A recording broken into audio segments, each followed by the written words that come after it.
اب وقت آ گیا ہے کہ قرآن پاک کو ایک کتابی شکل دی جائے۔ ہم لوگوں کو دین کے اندر کا قرآن نظر نہیں آ رہا ہے، صرف دین کے اوپر ہم لٹکے ہوئے ہیں۔ ہم نے لوح محفوظ میں اس قرآن کو لکھ کر رکھ دیا ہے، سیدھا ایگزیکٹ سیدھا اوپر بیت المعمور سے نبی پاک صلی اللہ علیہ وسلم کے قلب اطہر پر اتارا گیا۔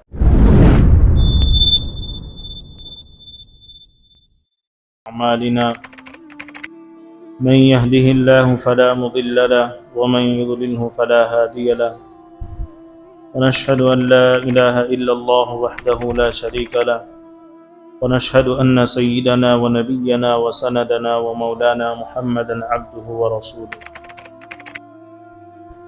أما بعد فأعوذ بالله من الشيطان الرجيم بسم الله الرحمن الرحيم إنا نحن نزلنا الذكر وإنا له لحافظون صدق اللہ العظیم۔ تمام تر تعریف اسی رب ذوالجلال کے حق میں جس نے مجھے اور آپ کو ایسی مبارک مجلس میں بیٹھنے کی توفیق عطا فرمائی۔ یہ مجلس قرآن پاک کی تفسیر سے تعلق رکھتی ہے۔ یہ مجلس تمام دین کا جو مرکز ہے یعنی قرآن پاک، اس سے نسبت جڑی ہوئی ہے اس مجلس کی۔ اس مجلس میں بیٹھنا گویا کہ اللہ رب العزت کی طرف سے یہ اعلان ہے کہ اس مجلس میں بیٹھنے والوں کی ہم مغفرت فرماتے ہیں، اس لیے کہ اس مجلس کے اندر اللہ رب العزت کے کلام پاک کے متعلق باتیں ہوتی ہے۔ خیر، اللہ نے مجھے اور آپ کو ایسی مبارک مجلس میں بارہا بیٹھنے کی، سننے کی اور عمل کرنے کی توفیق عطا فرمائے۔ گزشتہ جمعہ آپ لوگوں کی خدمت میں ایک طویل گفتگو، ایک طویل مضمون آپ کی خدمت میں پیش کیا گیا، یعنی قرآن پاک کو کس طرح جمع کیا گیا۔ ابھی ہماری قرآن پاک کے ترجمہ اور قرآن پاک کی تفسیر ابھی شروع نہیں ہوئی ہماری۔ ابھی ہم جو ہے ابتدائی باتیں ہماری چل رہی ہیں کہ قرآن پاک کو کس طرح جمع کیا گیا، قرآن کے کتنے پارے ہیں، قرآن کے اندر کتنے رکوع ہے، قرآن کے اندر کتنے سورے ہیں، قرآن کے اندر مدنی صورتیں کتنی ہیں، قرآن کے اندر مکی صورتیں کتنی ہیں، مکی صورتیں کسے کہتے ہیں، مدنی صورتیں کسے کہتے ہیں، اور سجدے کتنے ہیں، اور اس طرح کی بہت ساری باتیں آپ لوگوں کی خدمت میں گزشتہ 1.5 مہینے سے آ رہی ہے۔ اور گزشتہ جمعہ آپ لوگوں کی خدمت میں اللہ کے نبی صلی اللہ علیہ وسلم کے زمانے میں جو قرآن محفوظ تھا وہ 2 طریقوں سے تھا، اس پر بھی گفتگو ہوئی۔ ایک تو حفظ کر لیا کرتے تھے، دوسرا یہ کہ اپنی اپنی گھروں کے اندر جس پہ وہ لکھنا آسان سمجھتے تھے، چاہے کپڑے پہ ہو، چاہے ہڈی پر ہو، چاہے چمڑے پر ہو، قرآن کی آیتیں لکھ لیتے تھے۔ تو یہ 2 طریقے اللہ کے نبی صلی اللہ علیہ وسلم کے زمانے میں چل رہی تھی۔ اس کے بعد نبی کا انتقال ہوا تو حضرت ابوبکر صدیق رضی اللہ عنہ خلیفہ بنائے گئے۔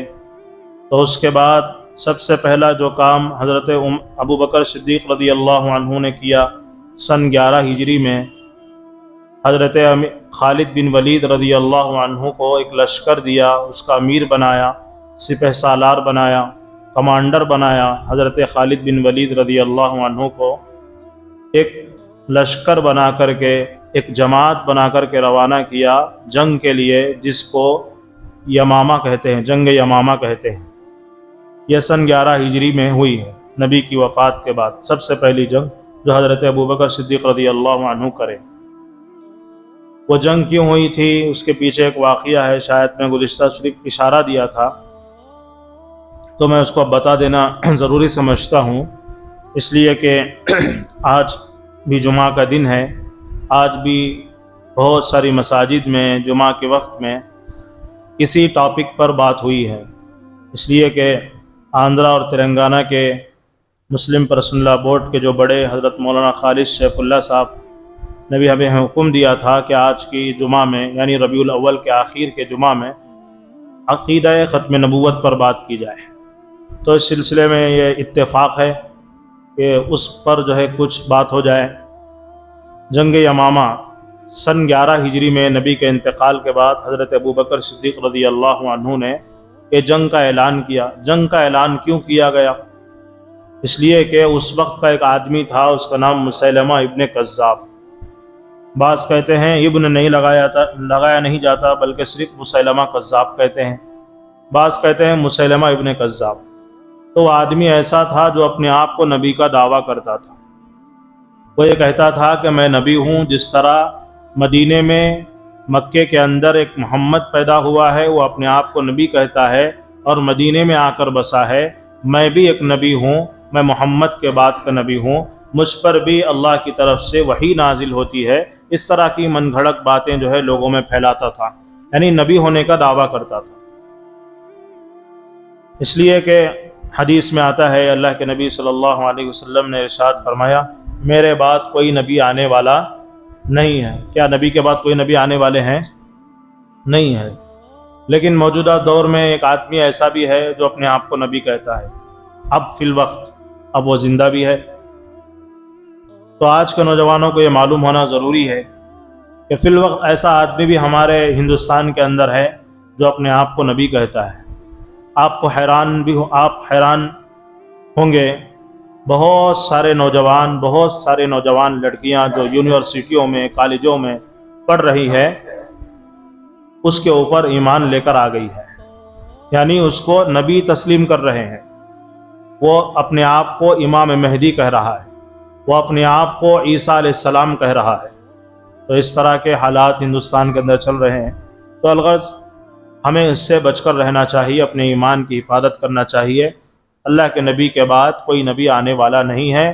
حضرت عیسیٰ علیہ السلام آئیں گے قیامت کے قریب، لیکن نبی بن کر نہیں آئیں گے، امتی بن کر آئیں گے، اور ان کو الگ کتاب نہیں دی جائے گی بلکہ وہ اسی قرآن پر عمل کریں گے، وہ اسی قرآن کی تشہیر کریں گے، اسی قرآن کو پھیلانے کی بات کریں گے، اور ایک جھنڈے کے نیچے جمع ہو کر جنگ کریں گے۔ اس کا بھی ایک الگ ٹاپک ہے، اس کا بھی ایک الگ عنوان ہے، وہ کب اتریں گے، کہاں اتریں گے، اور میدان جنگ کہاں سجا ہوا ہوگا، یہودی کتنے لوگ جمع ہوئے ہوں گے، یہودیوں کا لشکر کیا ہوگا، تو ایک الگ ٹاپک ہے۔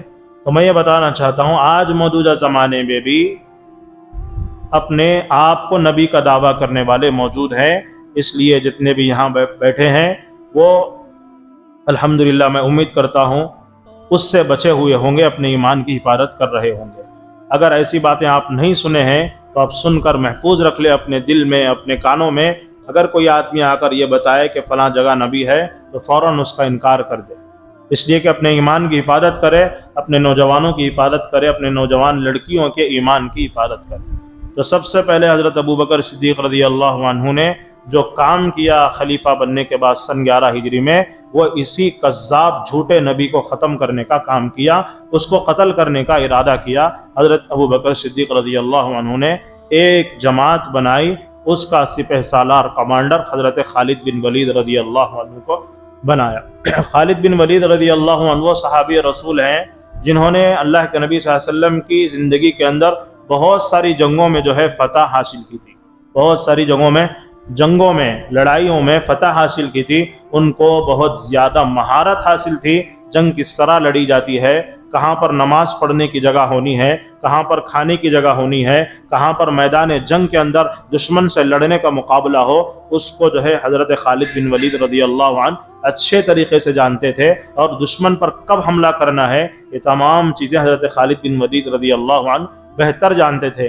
اس لیے اس میں سے ہونہار صحابی کو چن کر حضرت ابوبکر صدیق رضی اللہ عنہ نے امیر بنایا، لشکر روانہ کیا اس کے پاس جو اپنے آپ کو نبی کا دعویٰ کر رہا تھا۔ اس کے اندر بہت سارے صحابہ شریک رہے، لیکن جب جنگ ہوئی اس کو قتل کر دیا گیا۔ مسیلمہ ابن کذاب جو نبی کا دعویٰ کر رہا تھا، اپنے آپ کو نبی بول رہا تھا، ایک وقت آیا کہ اس کو ختم کر دیا گیا، اس کو قتل کر دیا گیا۔ قتل کرنے کے بعد جب آپس میں لڑائی ہوتی ہے، جنگ ہوتی ہے، میرے عزیز دوستو، مسلمانوں کے لوگ بھی مارے جاتے ہیں، سامنے والوں کے لوگ بھی مارے جاتے ہیں، تو مسلمانوں کے لوگ 600 مسلمان، اس کے اندر 600 صحابہ شہید ہوئے۔ بعض کتاب کے مطابق 500 مسلمان شہید ہوئے، اس کے اندر 70 صرف حافظ قرآن تھے، جو لڑنے گئے تھے، جو جنگ کے لیے گئے تھے، اس کے اندر صرف 70 حافظ قرآن تھے، 70 حافظ قرآن تھے۔ اس کے بعد ہی قرآن کو جمع کرنے کے سلسلے میں حضرت عمر رضی اللہ عنہ نے رائے پیش کی حضرت ابوبکر صدیق رضی اللہ عنہ کے پاس، ہمارے پاس جو حفاظ کی جو تعداد تھی مدینے کے اندر، جو حافظ تھے، اب وہ 70 صحابہ ہمارے حافظ صاحب شہید ہو گئے، حافظہ شہید ہو گئے ہیں، ہو سکتا ہے آئندہ بھی ایسے جنگیں ہوں، ہمارے حافظ صاحب شہید ہو جائے تو ہمیں قرآن پڑھانے والا نہیں ملے گا، ہمیں قرآن سننے والا نہیں ملے گا۔ اب وقت آ گیا ہے کہ قرآن پاک کو ایک کتابی شکل دی جائے، ایک کتابی ایک نسخہ بنایا جائے۔ چنانچہ اس کے بعد یہ نسخہ تیار کیا گیا، جیسا کہ گزشتہ میں یہ بات بتا دیا ہوں کہ قرآن کے نسخے کو جمع کرنے کے لیے کس طرح ابوبکر صدیق رضی اللہ عنہ نے شرطیں لگا کر حضرت زید بن ثابت رضی اللہ عنہ کو حکم دیا۔ پھر اس کے بعد ان کے انتقال کے بعد حضرت عمر کا زمانہ، اس کے بعد ان کے انتقال کے بعد حضرت عثمان غنی رضی اللہ عنہ کا زمانہ آیا، تو اس کے اندر جو ہے ایک جماعت گئی تھی سفر کرتے ہوئے، حضرت حذیفہ رضی اللہ عنہ اس کے اندر تھے، تو انہوں نے پھر ایک شکایت لے کر مدینے میں آئے، مدینے میں آ کر کے کہا کہ ایک قبیلے والے جو ہے ایک قرات ایک انداز سے قرآن پڑھ رہے ہیں، دوسرے قبیلے والے، دوسری گاؤں والے ایک قرات سے قرآن پڑھ رہے ہیں، اور یہ قرات پڑھنے والا دوسرے قرات پڑھنے والوں کو افضل سمجھ رہا ہے، حالانکہ دونوں صحیح ہیں، اس لیے کہ قرآن 7 لہجوں پر اتارا گیا ہے، 7 طریقوں پر، 7 عربی انداز میں اتارا گیا ہے، تمام چیزیں صحیح تھی، لیکن امت میں انتشار دیکھا حضرت حذیفہ رضی اللہ عنہ نے آ کر کے حضرت عثمان غنی رضی اللہ عنہ کو سنایا۔ چنانچہ حضرت عثمان غنی رضی اللہ عنہ نے اس طرف کے علاقے کے پورے قرآن کے نسخے اسی وقت منگائے اور ان کو جلا دیا۔ پھر اس کے بعد ایک اصلی نسخہ تیار کیا، پھر اس کے بعد 5 یا 6 نسخے تیار کیے، اس میں سے ایک کوفہ کو بھیجا، ایک عراق کو بھیجا، ایک یمن کو بھیجا، ایک مکے کو بھیجا، ایک مدینے میں رکھ لیا۔ اس طرح 5 یا 7 نسخے تیار کیے گئے۔ تو یہاں تک ہماری بات پہنچی تھی گزشتہ جمعہ۔ تو میرے عزیز دوستو، یہ قرآن پاک جو ہم تک پہنچا ہے، بڑی محنتوں کے ساتھ، بڑی مشقتوں کے ساتھ، بڑی قربانیوں کے ساتھ پہنچا ہے۔ ہم بارہا سنتے ہیں یہ دین ہم تک جو ہے بڑی مشقتوں کے ساتھ پہنچا ہے۔ دین کا مطلب کیا ہے؟ ہم نے صرف لفظ دین سمجھا، دال یا نون، دین، وہ دین ہی ہے قرآن۔ ہم لوگوں کو دین کے اندر کا قرآن نظر نہیں آ رہا ہے، صرف دین کے اوپر ہم لٹکے ہوئے ہیں۔ ہم یہ سمجھتے ہیں پورا ہمارا دین کیا ہے؟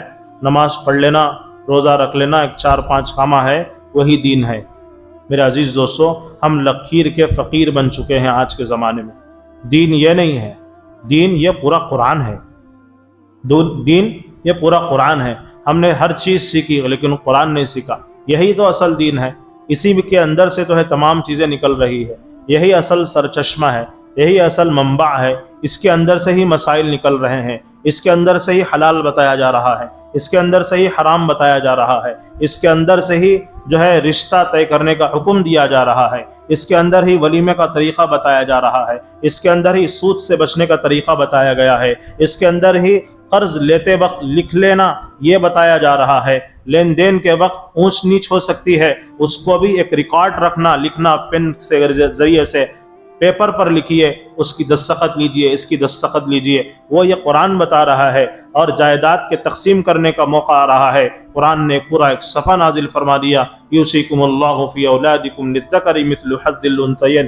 بیٹا ہے، باپ کا انتقال ہو گیا، 2 بھائی ہیں، 2 بہنیں ہیں، کتنا کتنا ملے گا، بیوی کو کتنا ملے گا، بیٹے کو کتنا ملے گا، بہن کو کتنا ملے گا، یہ پورا قرآن ہی تو بتا رہا ہے۔ ہم نے صرف یہ سمجھا دین نماز پڑھنا دین ہے، روزہ رکھنا دین ہے، میرے عزیز دوستو، یہ 2-3 کام یا 5 کام دین نہیں ہے، بلکہ ماں کے پیٹ سے لے کر ہم نکلے ہیں، قبر کے پیٹ میں جانے تک جتنے شعبے ہم سے لگتے ہیں، جتنے شعبے سے ہم جڑے ہوئے ہیں، وہ تمام کے اندر دین ہے۔ ان تمام شعبوں کے اندر یہ قرآن ہمیں رہبری کرتا ہے، یہ قرآن ہمیں روشنی ڈالتا ہے کہ اس شعبے کے اندر یہ حلال ہے، اس شعبے کے اندر یہ حرام ہے، یہاں پر بہن کا حق ادا کرنا ضروری ہے، یہاں پر بھائی کا حق ادا کرنا ضروری ہے، یہی یہ قرآن بتاتا ہے۔ تو بڑی مشقتوں کے ساتھ یہ قرآن پاک ہم تک پہنچا ہے، اس کو صحیح سمجھنا یہ ہماری سب سے بڑی ذمہ داری ہے۔ تو الغرض میرے عزیز دوستو، یہ قرآن پاک 2 مرتبہ نازل کیا گیا، 2 مرتبہ نازل کیا گیا۔ سب سے پہلے فی لوح محفوظ قرآن پاک کے اندر ایک آیت آئی ہے، اللہ نے قرآن میں فرمایا ہم نے لوح محفوظ میں اس قرآن کو لکھ کر رکھ دیا ہے۔ لوح محفوظ سے بیت العزہ یعنی بیت المعمور، جو دنیا کے اندر کعبہ موجود ہے، جس کو ہم مکہ کہتے ہیں، مکے کے اندر کعبہ ہے۔ بہت سارے حضرات ہمارے کرنول کے اندر یہ بات مشہور ہے، جو کعبہ ہے اس کو ہم مکہ بولتے ہیں۔ مکہ وہ گاؤں کا نام ہے، کیا ہے؟ مکہ کس کو بولتے ہیں؟ گاؤں کا نام ہے۔ کرنول کس کو بولتے ہیں؟ گاؤں کا نام ہے، ایک شہر کا نام ہے۔ مکہ ایک شہر کا نام ہے۔ کونڈا ریڈی برج ایک جگہ کا نام ہے، ایک عمارت کا نام ہے، ایک دیوار کا نام ہے نہیں ہے؟ اسی طرح مکہ ایک شہر کا نام ہے، کعبہ ایک جگہ کا نام ہے۔ یہ کعبۃ اللہ جس کو کہتے ہیں، اللہ کا گھر۔ اس میں کنفیوز ہو جاتے ہیں لوگ ہمارے، مکے کو جو ہے کعبہ بولتے ہیں، کعبے کو مکہ بولتے ہیں، سب ملا ڈل رہے ہیں۔ تو اس میں کنفیوز نہیں ہونا لوگ۔ مکہ کس کو بولتے ہیں؟ شہر کو بولتے ہیں۔ کعبہ کس کو بولتے ہیں؟ جو کعبۃ اللہ ہے، جس کے ارد گرد طواف کیا جاتا ہے، اس کو کعبہ کہتے ہیں۔ اس کو کیا کہتے ہیں؟ کعبہ کہتے ہیں۔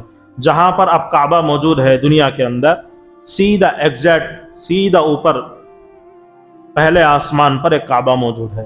پہلے آسمان پر بھی ایک کعبہ موجود ہے، جس کو بیت المعمور کہتے ہیں۔ کیا بولتے ہیں اس کو؟ بیت المعمور۔ نیچے کے کعبے پر انسان طواف کرتے ہیں، لیکن جو اوپر جو کعبہ ہے اس میں انسان طواف نہیں کرتے، بلکہ فرشتے طواف کرتے ہیں۔ کون طواف کرتے ہیں؟ فرشتے طواف کرتے ہیں۔ اور ایک مرتبہ کوئی فرشتہ اس کا طواف کر لے، قیامت تک اس فرشتے کا نمبر نہیں آتا۔ کتنے فرشتے رہنا اللہ کے پاس ہے؟ نہیں۔ اللہ اتنی بڑی مخلوق کو پیدا کیا ہے، فرشتے نور سے بنائے ہیں، اللہ فرشتے نور سے بنائے ہیں۔ تو میرے عزیز دوستو، بیت المعمور پر قرآن اتارا گیا۔ بیت المعمور پر کہاں سے؟ لوح محفوظ سے۔ کہاں سے؟ جو 7 آسمانوں کے اوپر ہے لوح محفوظ، وہاں سے قرآن کو اتارا گیا۔ کہاں پر؟ بیت المعمور پر، ابھی زمین پر نہیں، بیت المعمور پر اتارا گیا۔ دوسرا جو نزول ہوا، بیت المعمور سے نبی پاک صلی اللہ علیہ وسلم کے قلب اطہر پر اتارا گیا، یعنی نبی کے دل پر اتارا گیا۔ 2 مرتبہ قرآن کو نازل کیا گیا۔ ایک 7 آسمانوں کے اوپر سے پہلے آسمان پر جو بیت المعمور ہے وہاں پر اتارا گیا۔ پہلے مرتبہ کیوں اتارا گیا؟ ایک ہی مرتبہ اتار دینا چاہیے تھا، سیدھا ڈائریکٹ لوح محفوظ سے لے کر سیدھا اللہ کے نبی کے پاس اتار دینا چاہیے تھا۔ بیچ میں اسٹیشن کیوں لگایا گیا؟ بیچ میں کیوں رکھا گیا؟ بیت المعمور پر کیوں رکھا گیا؟ تو علماء نے مختلف باتیں لکھی ہے۔ اس کے اندر حضرت مولانا تقی عثمانی صاحب، اللہ ان کی عمر میں برکت عطا فرمائے، علوم القرآن کے اندر لکھا ہے۔ اس کی مصلحت ایک یہ ہے، حضرت لکھتے ہیں، حضرت بھی کسی کا حوالہ دیے ہیں اس کتاب کے اندر، غالباً حضرت حافظ ابن حجر رحمۃ اللہ علیہ کا حوالہ دے کر کہا کہ اللہ رب العزت جو ہے لوح محفوظ سے بیت المعمور پر اس لیے اتارے ہیں کہ فرشتوں کو معلوم ہو جائے کہ یہ کتاب کتنی بڑی عظمت والی ہے، اور جس قوم پر میں اتار رہا ہوں، جس امت پر میں اتار رہا ہوں، اور جس نبی پر میں اتار رہا ہوں، وہ بڑی عظمت والی قوم ہے، وہ بڑی عظمت والی امت ہے، اور وہ نبی تمام نبیوں کا نبی ہے، تمام سرداروں کا سردار ہے۔ اس کتاب کے نزول کے لیے اللہ رب العزت نے اس کا انتخاب فرمایا، سب سے پہلے بیت المعمور پر اتار کر فرشتوں کو بتا دیا یہ کتاب سب سے لا ریب ہے، اس کے اندر کوئی شک نہیں ہے، اس کے اندر ذرہ برابر بھی شک نہیں۔ اس کی عظمت کو دکھانے کے لیے، اس کی شرافت کو دکھانے کے لیے، اس کی امتیازیت کو دکھانے کے لیے، اس کے علو شان اور مرتبے کو دکھانے کے لیے اللہ نے اس طرح کا ایک طریقہ اپنایا، فرشتوں کو دکھا دے۔ اس لیے کہ فرشتوں نے اعتراض کیا تھا انسان کو پیدا کرتے وقت، اس کا بھی تذکرہ اس کے اندر کیا گیا ہے۔ تو الغرض میرے عزیز دوستو، دوسری مرتبہ قرآن پاک نازل ہوا بیت المعمور سے، یعنی اللہ کے نبی صلی اللہ علیہ وسلم کے قلب اطہر پر نازل ہوا۔ اس کا بھی تفصیلی واقعہ شاید میں حضرت جبرائیل علیہ السلام کیسے لے کر آتے تھے اور وحی کی کتنی قسمیں ہیں، یہ تمام چیزیں آپ کو اس سے پہلے جمعہ میں بھی بتا چکا ہوں۔ تو آج کے جمعہ میں صرف اتنا بتانا یہ ہے کہ اللہ رب العزت نے 2 مرتبہ قرآن کا نزول فرمایا، ایک لوح محفوظ سے آسمان دنیا پر یعنی بیت المعمور پر، بیت المعمور سے اللہ کے نبی صلی اللہ علیہ وسلم کی قلب مبارک پر اتارا گیا۔ یہ 2 چیزیں ہمیں یاد رکھنے کی ہے اور سمجھنے کی ہے۔ اور اس کے اندر اور ایک بات یہ بھی ہے کہ قرآن پاک کو اتارنے کے سلسلے میں چند آیتیں قرآن کے اندر ایسی ہیں، چند صورتیں ایسی ہیں جو مکی کہلاتی ہیں، چند صورتیں ایسی ہیں جو مدنی کہلاتی ہیں۔ جو مکے ہجرت سے پہلے جو صورتیں آئی ہیں وہ مکی ہے، ہجرت کے بعد جو صورتیں آئی ہے وہ مدنی ہیں۔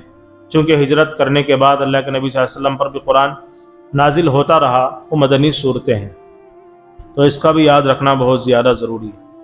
اور اس کے اندر قرآن کے سلسلے میں ایک بات یہ بھی ہے کہ اللہ رب العزت نے قرآن کے اندر جب اللہ کے نبی صلی اللہ علیہ وسلم کو جس چیز کی ضرورت پڑتی، قرآن کے ذریعے سے اس کی طرف اشارہ کر دیا جاتا۔ قرآن کے اندر بھی 2 کیٹیگریز ہیں، 2 درجے ہیں اترنے کے سلسلے میں۔ سب سے پہلا درجہ وہ ہے کہ قرآن کی آیت اترتی ہے بغیر کسی وجہ کے، بغیر کسی وجہ کے اللہ رب العزت بعض مرتبہ کوئی قرآن کی آیت اتار دیتے ہیں، اس کے پیچھے شان نزول نہیں ہوتا، یعنی یہ قرآن کی آیت کیوں اتری ہے نہیں، لیکن اللہ کوئی چیز بتانا چاہتے ہیں، کسی چیز کا حکم ڈائریکٹ کر دیتے ہیں، کسی چیز کا حکم ڈائریکٹ کر دیتے ہیں، اس کے اترنے کے پیچھے کوئی واقعہ نہیں ہوتا، کوئی پس منظر نہیں ہوتا۔ جیسا کہ قل یا ایھا الکافرون ہے، اس کے پیچھے جو ہے اترنے کا ریزن ہے، یہ سورت کیوں اتری، شاید میں تہوار کے موقع پر بتایا تھا، گنیش کے تہوار کے موقع پر کہ یہ سورت کیوں اتری، اس کے پیچھے ایک پس منظر ہے، اس کے پیچھے ایک واقعہ ہے۔ اسی طرح قرآن کے اندر بہت ساری آیتیں ایسی ہیں، بہت سارے سورے ایسے ہیں، اللہ رب العزت جو ہے ڈائریکٹ اتار دیتے ہیں، یعنی اس کے پیچھے کوئی واقعہ ہونے کی ضرورت نہیں، کوئی پس منظر ہونے کی ضرورت نہیں، اللہ جو ہے ڈائریکٹ حکم دیتے ہیں۔ اور بعض ایسے ہوتے ہیں کہ اس کے اترنے کی وجہ ہوتی ہے، اس کے اترنے کی، جیسا کہ تیمم کا مسئلہ، حضرت عائشہ صدیقہ رضی اللہ عنہ کا ہار گم گیا، یہ واقعہ موجود ہے۔ اور اسی طرح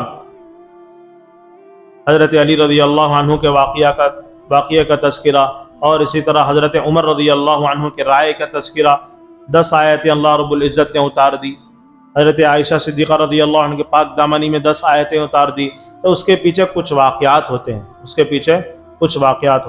تو الغرض میرے عزیز دوستو، قرآن پاک کے اترنے کے سلسلے میں بھی بعض مرتبہ اللہ رب العزت بغیر کسی سبب کے حکم نازل کر دیتے ہیں، یہ کریے یہ نہ کریے۔ بعض مرتبہ آیتیں تو اترتی ہے لیکن کسی واقعے کے پیچھے اترتی ہے، وہ واقعے کی وجہ سے اللہ رب العزت اس کی طرف رہبری کرتے ہیں، اس آیت کے اندر، اس سورے کے اندر۔ اس کو شان نزول کہتے ہیں، سبب نزول کہتے ہیں، الگ الگ اس کے جو ہے نام ہے عربی کے اندر، الگ الگ اس کے نام ہے عربی کے اندر، تو ہمیں اس کا سمجھنا بہت زیادہ ضروری ہے۔